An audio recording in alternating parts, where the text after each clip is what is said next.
যে নিকম্মা সরকার, অপদার্থ একটি সরকার চলছে, এর থেকে মানে জলজান্ত প্রমাণ আর কি?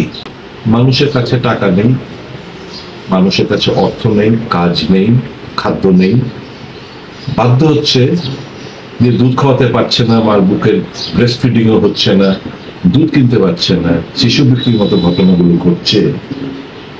প্রচন্ড হৃদয় বেদনাদায়ক। কিন্তু প্রশাসনের তরফ থেকে জনপ্রতিনিধি, প্রশাসন, কেউই যে কারণে শিশুটা বিক্রি করলো সেদিকে কারোর কোনো মাথা ব্যথা নেই, হেলদোল নেই। আচ্ছা, মানুষের এই যে অশ্রুজলের ব্যথা বেদনার কথা কে শুনবে? লজ্জা হওয়া উচিত সরকার, লজ্জা হওয়া উচিত প্রশাসন।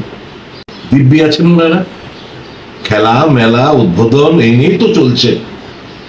মানুষের আর্তনাদ, মানুষের অশ্রুজল মোছার, মানুষের বেদনার কথা শোনার কারোর কোনো সময় নেই।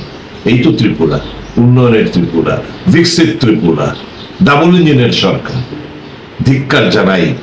এবং সরকার যে নিকম্মা সরকার, অপদার্থ একটি সরকার চলছে, এর থেকে মানে জলজান্ত প্রমাণ আর কি? শিশু বিক্রির ঘটনা ইদানিং কালে তো খুবই বেড়ে গেছে। লজ্জা হওয়া উচিত সরকার, লজ্জা হওয়া উচিত প্রশাসন।